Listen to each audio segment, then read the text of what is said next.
आज हम लोग का बहुत सारा टॉपिक्स कवर करना है, जैसे कपिल देवभूति, ध्रुव महाराज, प्रहलाद महाराज, नरसिंह भगवान का प्राकट्य और समय होने पर नरक का वर्णन की तो आलोचना करेंगे।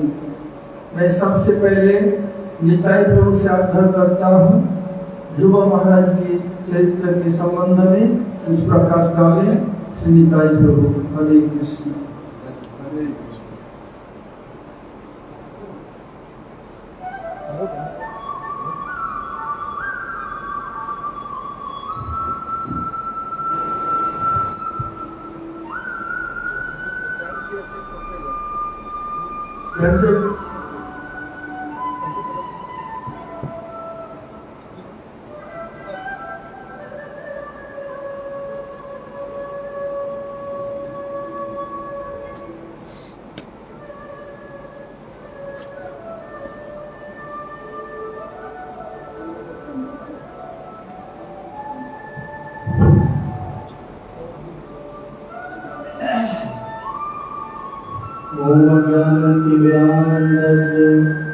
ज्ञानञ्जनशलाकया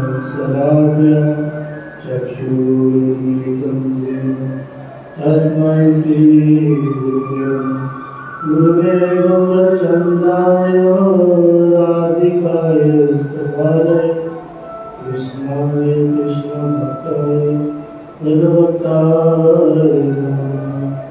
वाञ्छाकल्पतरुभ्यश्च कृपासिन्धुभ्येव च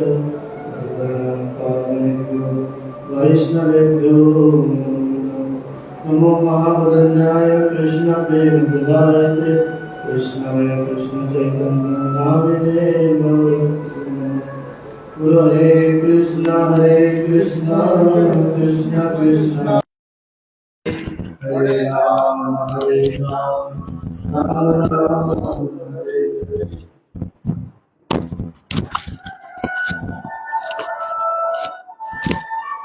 मैं सर्वप्रथम अपने गुरुदेव ओम विष्णुपाद अखरोट श्री श्रीमद् भक्तिवेदांत श्रीधर गोसाई महाराज जी के चरणों में साक्षात दंडवत प्रणाम करता हूँ। तत्पश्चात उपस्थित पूज्यपाद भक्तिवेदांत श्रीला माधव गोसाई महाराज एवं बाबाजी महाराज के चरणों में दंडवत प्रणाम स्वीकार करता हूँ। तत्पश्चात मेरे शिक्षक गुरुदेव परमेश्वर प्रभु जी के चरणों में साक्षात दंडवत प्रणाम करता हूँ। अतः समस्त माता भाई बहन जितने भी मेरे वैष्णवी हैं सभी के चरणों में साक्षात दंडवत प्रणाम करते हैं। देखो भगवान जो है अलग अलग रूप में अलग अलग प्रकार से अपने भक्तों पर कृपा करते हैं। तो इसी प्रकार ध्रुव महाराज जी का चरित्र सुनने को मिलता है। बहुत सुंदर चरित्र है। जो शंभु मनु महाराज जी थे उनके दो पुत्र थे, उत्तानपाद और प्रियव्रत, ये दो थे। तो उत्तानपाद की दो पत्नियां थी, एक श्रुति और एक सुनुचि। जो सुनुति जो थी वो बड़ी थी और सुरुचि जो थी वो छोटी थी, सुनीति। तो जो सुनीति के पुत्र जो सुनीति थी ना, वो बोलते शास्त्रों के नीति में निपुण थी, इसलिए उनके जो पुत्र थे वो ध्रुव महाराज जी थे। और सुनीति जो थी भगवान का भजन भी करती थी। लेकिन जो सुरुचि थी वो भगवान का भजन तो थोड़ा बहुत करती थी, लेकिन जो संसार का भोग विषय में ज़्यादा उसको आसक्ति थी। और उसके पुत्र को भी उसी के प्रकार भोग विषय में ज़्यादा आसक्ति थी। तो एक बार क्या हुआ, ध्रुव महाराज जी ने 5 साल की उम्र थी उनकी, छोटे थे काफ़ी। तो एक बार उनकी इच्छा हुई कि मैं अपने पिताजी के, उत्तानपाद जी जो उनके पिताजी हैं, अपने पिताजी के गोद में जाकर बैठूं।